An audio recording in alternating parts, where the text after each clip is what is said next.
오늘 이야기할 주제는 혼인 취소입니다. 자주 있는 사건은 아니지만 간혹 상담을 주시는 분들도 계시고 실제 사건을 진행을 했던 적도 있거든요.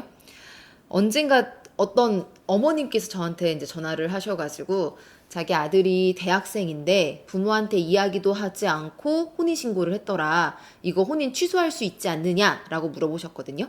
근데 혼인을 취소하기 위해서는 취소 사유가 필요합니다.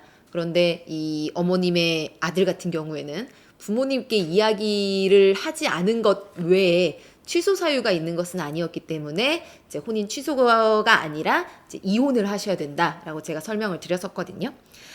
가장 흔한 혼인 취소 사유는 사기로 인한 혼인 취소입니다.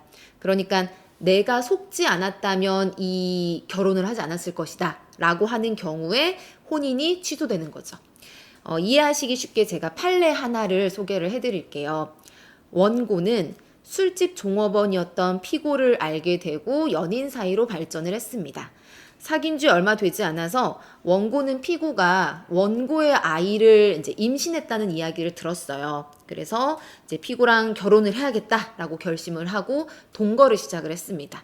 원고는 피고랑 동거를 하고 얼마 지나지 않아서 이제 혼인신고를 좀 하자라고 이야기를 했는데 왜인지 모르겠지만 피고가 계속 그 혼인신고를 미뤘습니다. 그리고 그러다가 12월 30일 날 혼인신고를 했어요. 그런데 알고 보니 피고는 이미 결혼을 한 사람이었고 이혼 소송을 하다가 그러니까 이제 결혼을 그때 했던 사람과 이혼 소송을 하다가 12월 15일에 이혼 신고를 한 거예요.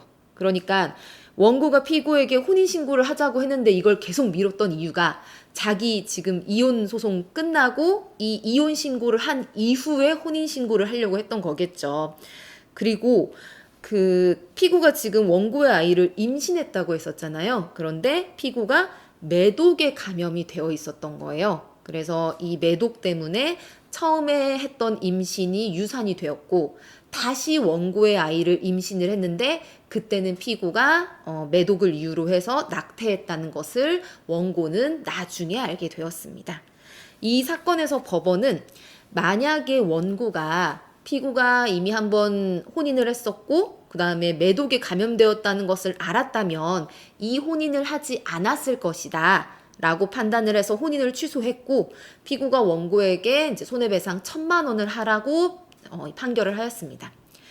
혼인 여부를 이제 이야기하지 않은 것, 이 사건처럼 피고가 원고에게 자신이 혼인했다는 사실을 이야기하지 않은 것이 혼인 취소 사유가 되었다고 제가 말씀을 드렸지만 언제나 이야기를 하는 것처럼 모든 사례가 다 똑같은 것은 아닙니다. 만약에 예를 들어서 원고와 피고가 이제 많이 늦은 나이에 결혼을 했어요. 그리고 원고가 피고에게 초혼인지를 묻지 않았다면 이제 사회적으로 이제 피고가 재혼일 가능성도 원고가 알았다라고 볼 수도 있겠죠. 그렇기 때문에 이 사례가 혼인 취소에 해당을 하느냐라고 하는 것은 이제 구체적으로 개별적인 어떤 사정들을 모두 따져야 되고 혼인에 대해서 그다음에 이제 혼인을 한 연령이나 이런 것들을 다 비교를 해봤을 때 사회 일반적인 인식이나 가치관, 도덕관 이런 것들을 모두 종합적으로 고려해서 판단을 해야 된다라는 것이 법원의 판단입니다.